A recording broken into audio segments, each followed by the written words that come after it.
Solution. तो उस solution के बारे में आज हम बातचीत करेंगे, सॉल्यूशन को हम डिस्कस करेंगे। अब इस सॉल्यूशन को पढ़ने से पहले हम ये समझ लेंगे जो आपका सॉल्यूशन है, सॉल्यूशन होता क्या है, एंड इस सॉल्यूशन के बारे में कुछ इंपॉर्टेंट पॉइंट्स हम डिस्कस करेंगे। क्या आपका सॉल्यूशन टेंडल इफेक्ट को शो करता है कि नहीं, क्या आपकी सॉल्यूशन में पार्टिकल का साइज कितना होना चाहिए, नॉर्मली कितना लेस देन होता है, ग्रेटर देन होता है, वो डिस्कस किया जाएगा।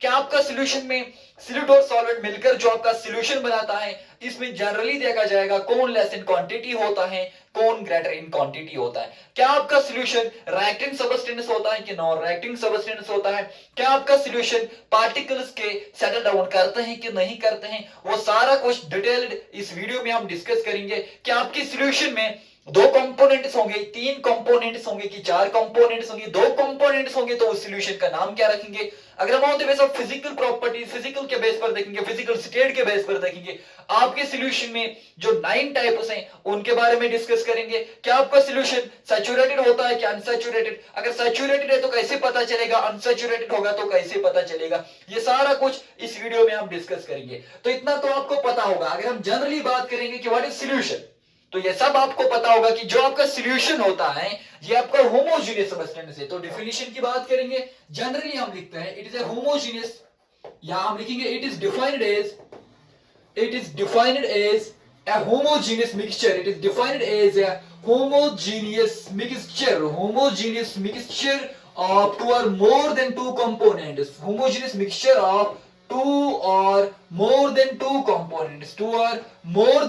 two components. यानी आपका सॉल्यूशन जो है ये होमोजेनियस मिक्सचर है, to or more then two components, जिसमें दो या दो से ज्यादा कंपोनेंट्स होते हैं, that are called your solution. Generally अगर हम देखेंगे, अब कोई बोलेगा ये होमोजेनियस मिक्सचर का क्या मतलब है। अगर हम इस होमोजेनियस मिक्सचर को अच्छे से समझ लेंगे, आपका जो होमोजेनियस है, होमोजेनियस का क्या मतलब है, यहां पर होमोजेनियस का मतलब वो मिक्सचर जो कि यूनिफॉर्मली डिस्ट्रीब्यूटेड होता है। अब कोई बोलेगा इस यूनिफॉर्मली डिस्ट्रीब्यूटेड का मतलब क्या है, आपने लोअर क्लासेस में क्लास 9th में पढ़ा होगा मिक्सचर। तो इस मिक्सचर में आपके पास दो टाइप के मिक्सचर देखने को मिलते थे। First one is called your homogeneous mixture, another one is called your heterogeneous mixture. तो ये दो टाइप के मिक्सचर आपने पढ़े होंगे या इनका नाम आपने कहीं ना कहीं जरूर सुना होगा। तो चलिए, मैंने क्या बोला, मैंने बोला आपका जो सॉल्यूशन है वो होमोजीनियस मिक्सचर होता है। अब होमोजेनियस मिक्सचर को समझ लेंगे। होमोजेनियस मिक्सचर उस मिक्सचर को कहते हैं जो आपका यूनिफॉर्मली डिस्ट्रीब्यूटेड होता है। अब यूनिफॉर्मली डिस्ट्रीब्यूटेड को समझने के लिए, अगर मेरे पास एक बीकर है, इस बीकर में मैंने मानकर चला इसमें मेरे पास सॉल्वेंट है। अब ये जो सॉल्वेंट इस बीकर में मेरे पास है दैट इज योर लिक्विड। मैं मानकर चलूंगा इस बीकर में जो मेरे पास सॉल्वेंट है वो लिक्विड है, तो इस बीकर में मैंने ऐड किया दैट इज योर सॉल्यूट। आप सबको पता है आपका जो सॉल्यूट है ये सॉलिड भी हो सकता है, आपका सॉल्यूट लिक्विड भी हो सकता है, आपका सॉल्यूट गैस भी हो सकता है। तो बात यहां पर समझने की है, मैंने ऐड किया सॉल्यूट। अब फिलहाल मानकर चलेंगे जो सॉल्यूट मेरे पास है दैट इज सॉल्ट यानी NaCl। NaCl जब मैं इस बीकर में डालूंगा, बीकर में मेरे पास लिक्विड है, ये मिलकर एक सॉल्यूशन बनाएगा जिसको हम होमोजेनियस मिक्सचर कहेंगे। अब इसको हम होमोजेनियस मिक्सचर क्यों कहेंगे, ये जो सॉल्ट है ये इस सॉल्वेंट में यानी लिक्विड में पूरी तरह डिसॉल्व होगा।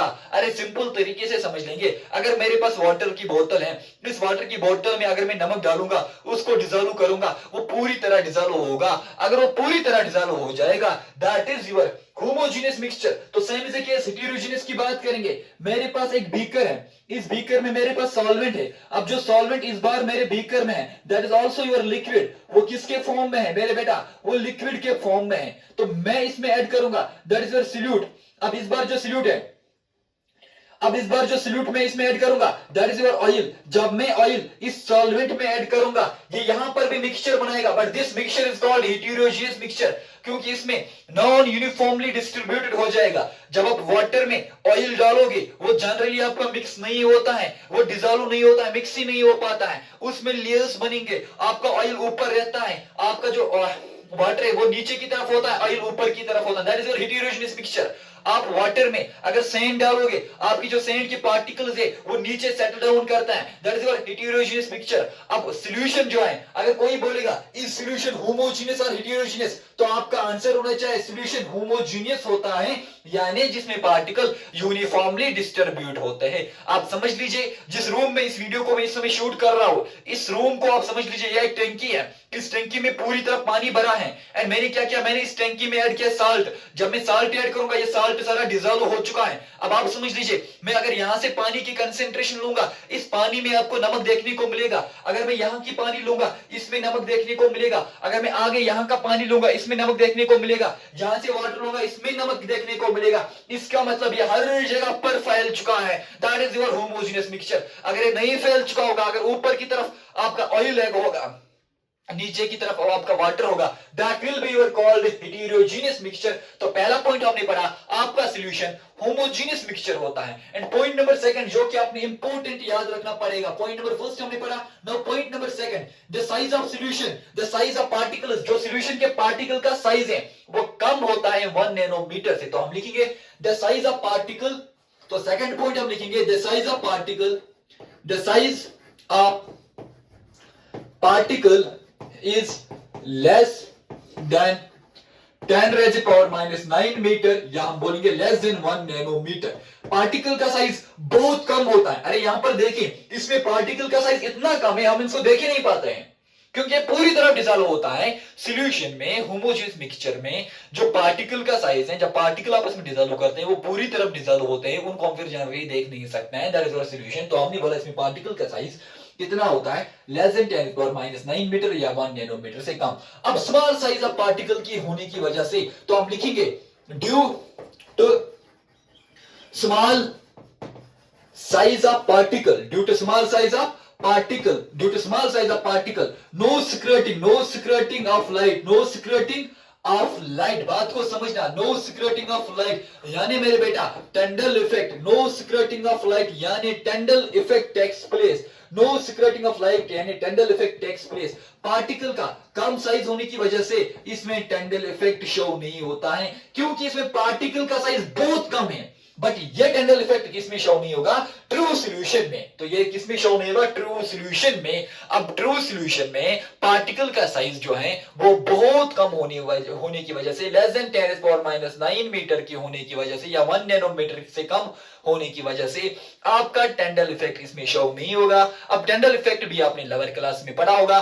Tyndall इफेक्ट का मतलब सिंपल से मैं समझा दूंगा, ये आपका होता है beam of light, beam of light. ये जनरली आपको देखने को मिलेगा कैनोपी ऑफ डेनिस फॉरेस्ट। कहां पे देखने को मिलेगा, कैनोपी ऑफ डेनिस फॉरेस्ट, वहां पे आपको ये Tyndall इफेक्ट देखने को मिलेगा। डेनिस फॉरेस्ट का मतलब गहरे जंगल, कैनोपी का मतलब जो जंगल का ऊपर वाला छत होता है, लेयर होता है, जो ब्रांचेस उसके होते हैं, वहां से जब जो रेज निकल कर आती हैं, सनलाइट की रेज, आपको छोटी छोटी रेज देखने को मिलते हैं, that is called your Tyndall effect. ये Tyndall इफेक्ट आपके घर पे भी देखने को मिलता है, बट सॉल्यूशन में, ट्रू सॉल्यूशन में पार्टिकल का साइज कम होने की वजह से ये Tyndall इफेक्ट शो नहीं होता है। तो 3 पॉइंट्स हमने डिस्कस किया। पॉइंट नंबर फर्स्ट, आपका सॉल्यूशन होमोजेनियस मिक्सचर होगा। पॉइंट नंबर सेकंड, आपके सॉल्यूशन में पार्टिकल का साइज बहुत कम होगा, लेस देन 10 पावर 9 मीटर। आपके सॉल्यूशन में, जनरली ट्रू सॉल्यूशन में Tyndall इफेक्ट शो नहीं होता है। एंड पॉइंट नंबर 4 जो कि हम डिस्कस करेंगे, दैट विल बी आपका जो सॉल्यूशन है, that is your non reacting substance. Non reacting का सबस्टेंस मेरे बेटा का मतलब यह है आपका सॉल्यूशन जनरली डिसॉल्व होता है, ना कि रिएक्ट करता है, ये एक नॉन रिएक्टिंग सबस्टेंस होता है। पॉइंट नंबर 5 अगर हम डिस्कस करेंगे इसी में, एंड पार्टिकल का साइज भी हमने देखा। पॉइंट नंबर अगर हम 5 हम डिस्कस करेंगे, इसमें जो पार्टिकल हैं वो सेटल डाउन नहीं होते हैं। The particle do not settle down, the particle do not settle down।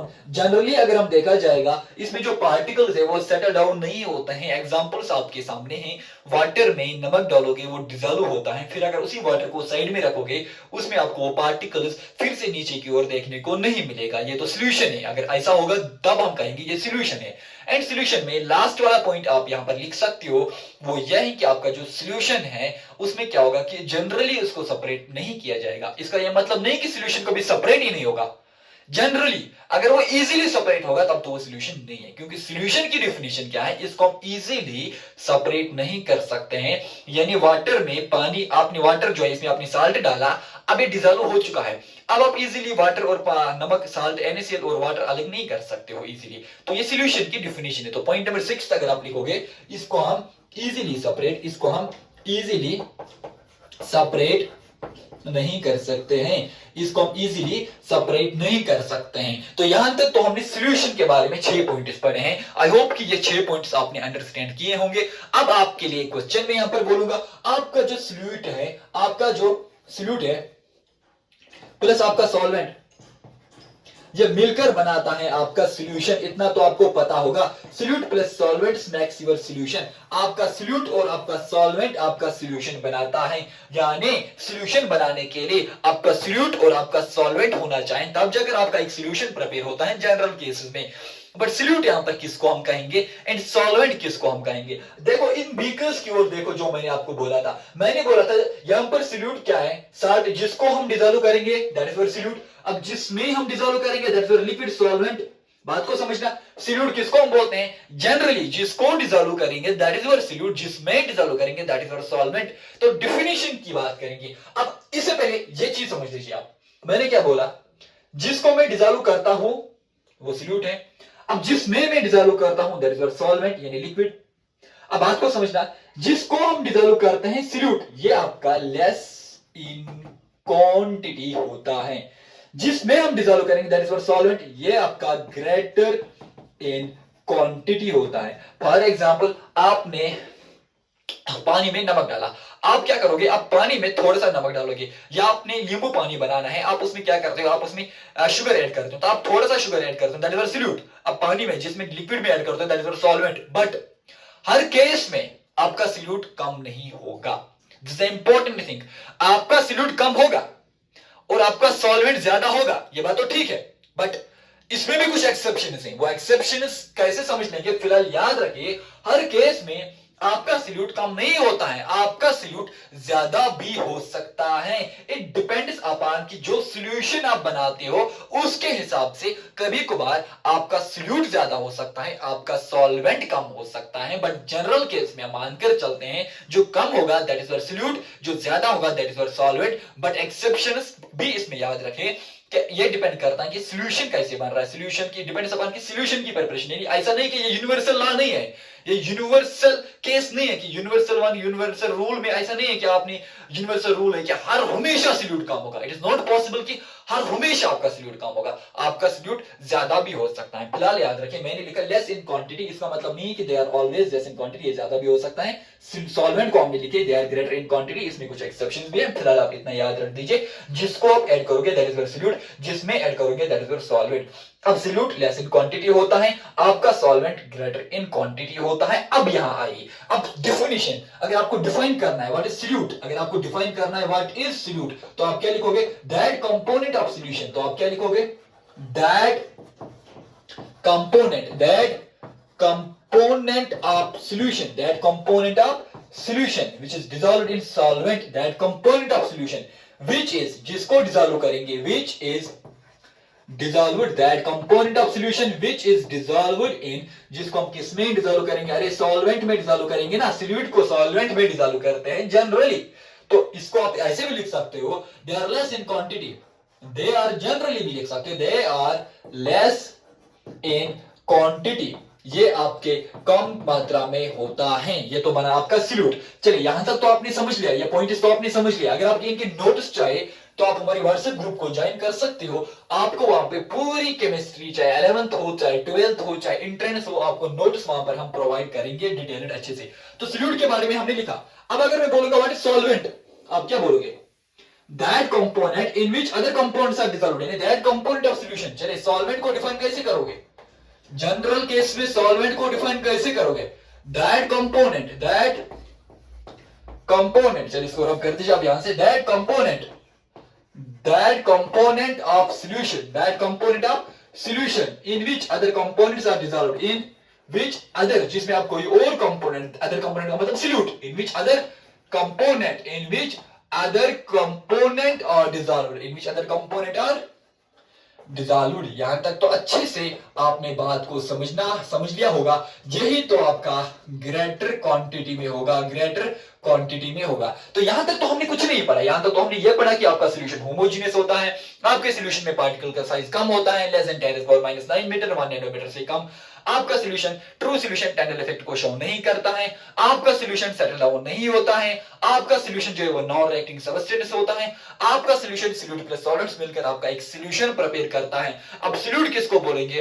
वो कंपोनेंट जिसको डिसॉल्व करेंगे। अब सॉल्वेंट किसको बोलेंगे? वो कंपोनेंट जिसमें डिसॉल्व करेंगे। जनरल केस में आपका सॉल्यूट कम होता है, आपका सॉल्वेंट ज्यादा होता है। यहां तक तो पूरी बातचीत हो चुकी है। अब मैंने आपको बोला डिफिनेशन में, सॉल्यूशन की definition, it is defined as the homogeneous mixture of two or more then 2 components.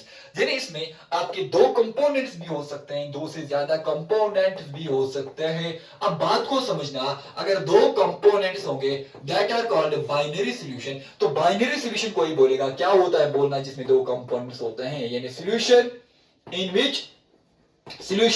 In which 2 components are involve, 2 components are involved, जिसमें आपके 2 कंपोनेंट्स इन्वॉल्व होते हैं, दैट आर बाइनरी सॉल्यूशन। कोई बोलेगा, आप मुझे बोले टर्नरी सॉल्यूशन किसको बोलते हैं? फिर टर्नरी सॉल्यूशन किसको बोलेंगे? टर्नरी सॉल्यूशन उस सॉल्यूशन को बोलेंगे, अरे सिंपल से चीजें चल रहे हैं, यहां से घबराने की जरूरत नहीं है। Solution in which 3 components solution in which 3 components are involved, जिसमें 3 कंपोनेंट्स इन्वॉल्व होते हैं, दैट आर टर्नरी सॉल्यूशन। अब इसका कंपोनेंट्स के बारे में भी एक इंपॉर्टेंट बात समझाने वाला हूं। इसके बाद आपका बचता है that is quaternary solution. Quaternary solution क्या होता है? सॉल्यूशन, अरे आप तो लिखना आएगा ना, सॉल्यूशन इन विच 4 components और इन्वॉल्व, जिसमें आपके 4 कंपोनेंट्स इन्वॉल्व होते हैं। मैंने क्या बोला? मैंने बोला सॉल्यूशन एक होमोजेनियस मिक्सचर होता है जिसमें आपके 2 या 2 से ज्यादा कंपोनेंट्स होते हैं। अगर आपके 2 कंपोनेंट्स होंगे that are called binary solution. अब मैंने 2 कंपोनेंट्स बोला, अब इसमें सॉल्यूट एक होगा, सॉल्वेंट एक होगा। अब यहां पर आप मुझे बोले सॉल्यूट कितने होंगे, सॉल्वेंट कितने होंगे? अब बाइनरी कंपोनेंट्स की बात करेंगे, इट मींस दैट आपका सॉल्यूट एक होगा, सॉल्वेंट एक होगा, तभी तो 2 कंपोनेंट्स है। यहां पर 3 कंपोनेंट्स है, इनमें सॉल्यूट आपके 2 हैं, सॉल्वेंट आपका एक है। यहां पर 4 कंपोनेंट्स है, इनमें 3 आपके पास, 3 कंपोनेंट्स आपके पास सॉल्यूट है एंड एक कंपोनेंट आपके पास सॉल्वेंट है। क्या है? सॉल्वेंट। अब बात को समझ लीजिए, यहां पर 3 कंपोनेंट्स है तो 2 कंपोनेंट्स आपका सॉल्यूट है, आपका सॉल्वेंट इस केस में एक ही होता है, एंड एक कंपोनेंट आपका इसमें दैट इज योर सॉल्वेंट। अरे किसी में 5 कंपोनेंट्स होंगे तो 4 कंपोनेंट्स आपके सॉल्यूट मानकर चल दीजिए, एक कंपोनेंट सॉल्वेंट मानकर चल दीजिए। बट इस चैप्टर में जो हम डिस्कस करेंगे that is only about binary solution के बारे में बातचीत होगी।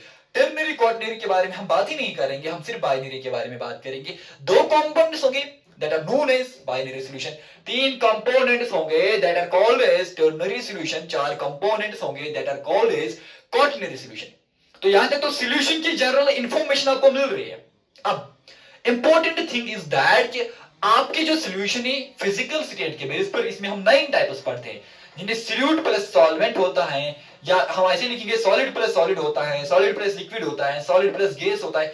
वो सारा कुछ, वो चार्ट जो है ना, बच्चे उसको याद नहीं कर पाते हैं। बच्चों को लगता है कि वो हेक्टिक है, उनको वो याद करना पड़ता है। बट इस बार हम एक ऐसा तरीका लाया है, वो समझने के बाद आप उन 9 टाइप्स को डेफिनेटली याद रख सकते हो। फर्स्ट वन इज दैट, आप सबको पता है हमारे पास है सॉल्यूट। क्या है हमारे पास? सॉल्यूट। और हमारे पास है सॉल्वेंट। क्या है हमारे पास? Solvent. That will make your, ये बना था आपका सॉल्यूशन। तो इस सॉल्यूशन के एग्जांपल्स को भी हम समझ लेंगे। बट यहां पर हमारे पास क्या है? सॉल्यूट। इस साइड हमारे पास क्या होगा?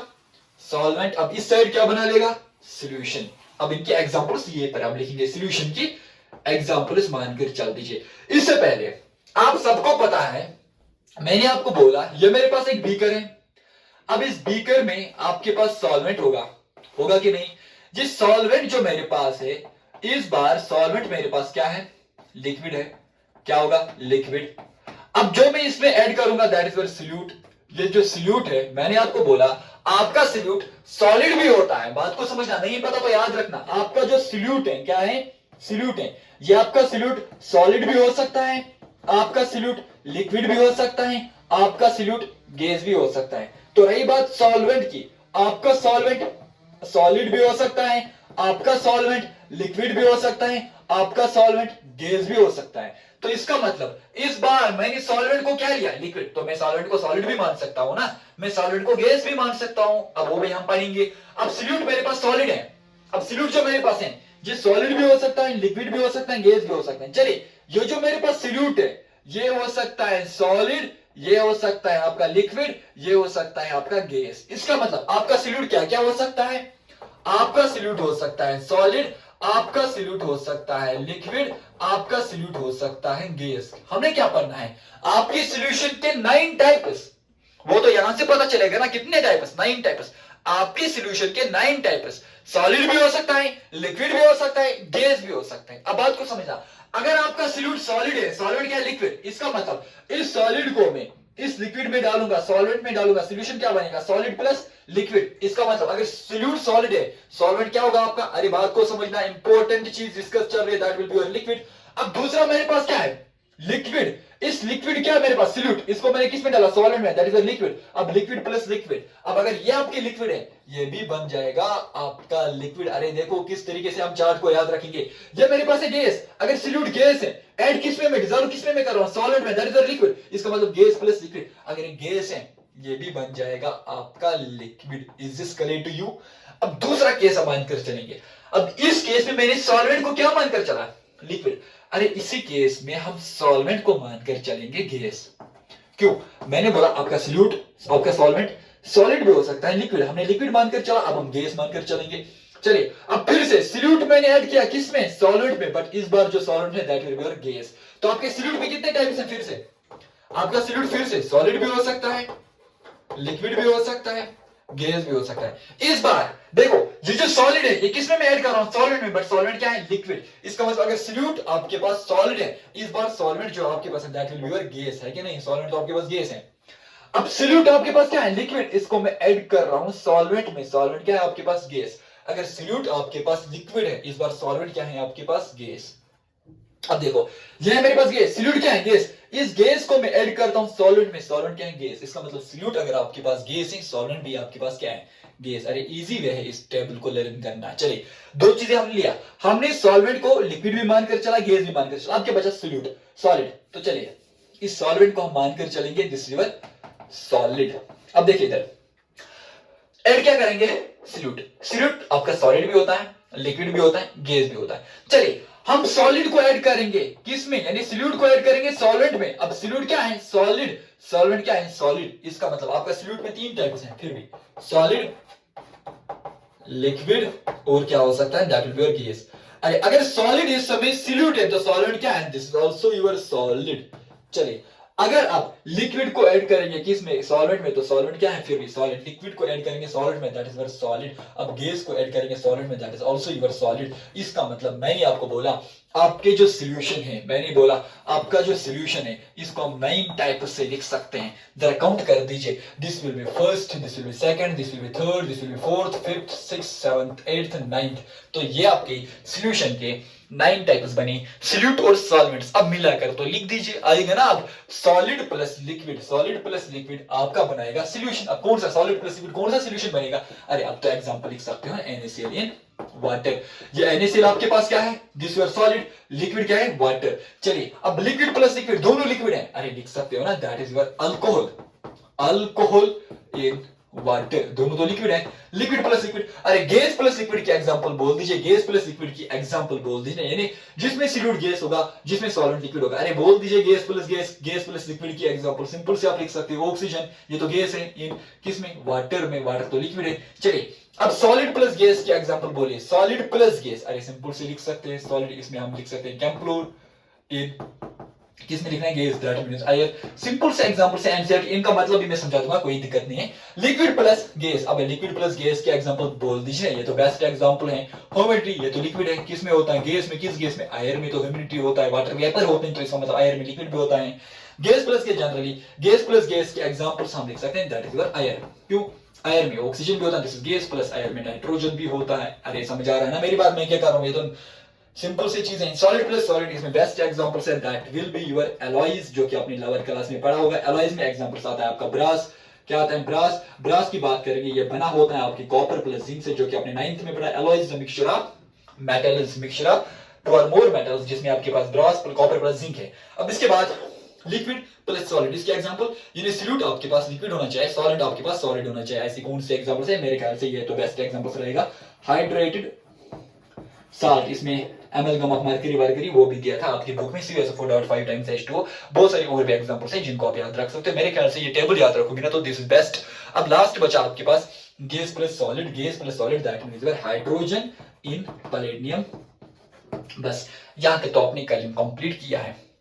अब अभी तक हमने क्या पढ़ा, हमने पढ़ा सॉल्यूशन, हमने पढ़ा सॉल्यूशन के टाइप्स, हमने पढ़ा बाइनरी सॉल्यूशन, हमने पढ़ा टर्नरी सॉल्यूशन, हमने पढ़ा क्वार्टनरी सॉल्यूशन, हमने पढ़ा आपका सॉल्यूट कम होता है, आपका सॉल्वेंट ज्यादा होता है। हमने पढ़ा जिसको डिसॉल्व करेंगे that will be your solute, जिसमें डिसॉल्व करेंगे that will be your solvent. हमने इसमें कुछ एक्सेप्शंस के बारे में भी थोड़ी सी बातचीत की। मैंने बोला आपके सॉल्यूशन को अगर हम देखेंगे, इसमें आपके 9 टाइप्स होते हैं। अब वो 9 टाइप्स मैंने यहाँ पर छपा दिया, समझा दिया। इस बीकर से समझोगे तो आसान होगा। करना क्या है, बीकर एक बना लीजिए, करना क्या है, कुछ नहीं करना है, आपने एक बीकर बनाना है। इसमें आपने एक बीकर में सॉल्वेंट जो आपका होगा और इसमें आपका सॉल्यूट होगा। अब जो आपका सॉल्यूट है ये तो पता है, this solute is your solid, this solute is your liquid, this solute is your gas. अब जो सॉल्वेंट है अगर आपने इसको लिक्विड मानकर चला तो ये तीनों किस में जाएंगे, लिक्विड में। तो 3 टाइप से ये पर बनते हैं। अब लिक्विड को हटा दीजिए, अब ये सॉल्वेंट आपका गैस भी हो सकता है, तो सॉलिड जाएगा गैस में, लिक्विड जाएगा गैस में, गैस जाएगा गैस में। अब ये आपका सॉलिड भी हो सकता है, जिसे इजी वे टू राइट, ये तो इजी वे इसको लर्न करना। अब सॉलिड जाएगा सॉलिड में, लिक्विड जाएगा लिक्विड में, लिक्विड जाएगा सॉलिड में, गैस जाएगा सॉलिड में। तो ऐसे करके आप 9 टाइप्स को याद रख सकते हो और ये टेबल बना सकते हो। अब इनकी बात इनकी एग्जांपल्स आराम से लिख सकते हो, बढ़िया से लिख सकते हो। अब लास्ट इसमें बचा सैचुरेटेड और अनसैचुरेटेड। तो सिंपल सी बात यार, what is saturated and what is unsaturated. तो 2 मिनट और लगेंगे, आपकी सॉल्यूशन का इंट्रोडक्शन यहीं पर समाप्त करेंगे। अब मैं चाहता था कि मैं सॉल्यूशन पर आपको कुछ न्यूमेरिकल्स करवाऊं, कुछ क्वेश्चंस कराऊंगा, बट मेरे ख्याल से कंसंट्रेशन टर्म्स के बाद न्यूमेरिकल्स हो जाएंगे। यहां से न्यूमेरिकल्स नहीं बट ऑब्जेक्टिव्स तो भरेंगे। कंसंट्रेशन टर्म्स जो मैं आपको कंप्लीट करवाऊंगा एंड हम IIT NEET level, JEE mains level की न्यूमेरिकल प्रैक्टिस कराएंगे इन्हीं कंसंट्रेशन टर्म्स पर। टॉप 10 क्वेश्चंस हम लाएंगे जो कि नीट और JEE बेसिक के होंगे और उनको हम डिस्कस करेंगे। तो छोटा सा टॉपिक रहेगा, that will be your saturated unsaturated, already आपको पता ही होगा। अब बात करेंगे उसके ऊपर भी, सैचुरेटेड सॉल्यूशन के ऊपर बात करेंगे और हम थोड़ी सी बात करेंगे that will be your unsaturated solution, unsaturated solution. तो अगर मैं आपसे क्वेश्चन करूंगा what is saturated and what is unsaturated solution, देखो सैचुरेटेड सॉल्यूशन किसको हम बोलते हैं, the solution in which no more solute can be dissolved at that particular temperature is known as saturated. अरे मैं समझा दूंगा कश्मीरी में, बट आपको लिखने की आदत है, आपको डेफिनेशन लिखना ज्यादा पसंद है, तो पहले डेफिनेशन लिखिए। द सॉल्यूशन, फिर मैं समझा दूंगा। The solution in which no more solute, the solution in which no more solute can be dissolved, no more solute can be dissolved at that particular temperature, at that particular temperature is known as saturated solution। यानी the solution in which no more, जिसमें अब solute dissolve ही नहीं होगा। अब इसमें क्या बोलेंगे unsaturated में, the solution in which more solute can be dissolved at that particular temperature is known as unsaturated solution। चले आइए समझ लेंगे इसको। मेरे पास एक बीकर है, इस बीकर में मेरे पास सॉल्वेंट है, क्या है सॉल्वेंट, मैंने इसमें ऐड किया solute। The solution in which no more solute can be dissolved at that particular temperature, जिसको बोलते हैं सैचुरेटेड। चलिए मेरे पास है solute, मैंने इसमें solute डाला। अब जब मैंने इसमें solute डाला, ये solute यहां रहा नीचे, क्या रहा नीचे, ये इसमें डिसॉल्व ही नहीं हुआ। अब अगर ये solute डिसॉल्व ही नहीं होगा, that means this is saturated. यानी जितना वाटर की कैपेसिटी थी, वाटर में आपने नमक डाला, जितना इसमें स्पेस थी उतना इसने ऑक्यूपाई किया। अब जब आप एक्सेस क्वांटिटी में सॉल्यूट ऐड कर रहे हो वो तो डिजोल्व ही नहीं हुआ, दैट इज योर सैचुरेटेड। इसको ऐसे भी समझ सकते हैं, जब आप एग्जाम देने जाते हो, एग्जाम आपका होता है या आप घर पे पढ़ाई कर रहे हो, पढ़ाई करने के दौरान क्या होता है आपके साथ, आप जब बहुत ज्यादा पढ़ते हो ना, ज्यादा पढ़ते हो, तो फिर आप किसी क्वेश्चन को याद करने की कोशिश करते हो, पढ़ने की कोशिश करते हो, वो दिमाग में घुसता ही नहीं है, वो याद ही नहीं रहता है। तो हम क्या बोलते हैं कि अब मुझसे नहीं होगा, अब इस समय में नहीं पढ़ पाऊंगा क्योंकि मेरा दिमाग फुल हो चुका है। इट मींस दैट आपका दिमाग सैचुरेटेड हो चुका है, यानी अब आप पढ़ने की कोशिश करोगे तो वो डिजॉल्व ही नहीं होगा, यानी वो याद ही नहीं रहेगा, तो अब वो दिमाग में घुसता भी नहीं है। इट मींस दैट कि आपका दिमाग जो है वो सैचुरेटेड है, ब्रेन सैचुरेटेड है।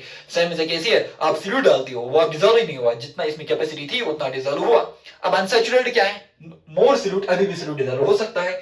यानी आपने एक बीकर लाया, बीकर में आपने 1 चम्मच नमक डाला, वो डिजॉल्व हुआ, दूसरा चम्मच डाला वो डिजॉल्व हुआ, चम्मच डाला, इसका मतलब ये तो अनसैचुरेटेड है क्योंकि अभी भी इसमें हो रहा है डिजॉल्व। तीसरा चम्मच डाला तो ये डिजॉल्व हुआ, चौथा चम्मच डाला तो ये डिजॉल्व हुआ, पांचवा स्पून भी डाला तो ये डिजॉल्व हुआ। बट जब आपने इसके बाद इसमें कुछ ऐड करना, सॉल्यूट ऐड किया, अब ये डिजॉल्व नहीं हुआ, इसका मतलब अब ये सैचुरेटेड बना है।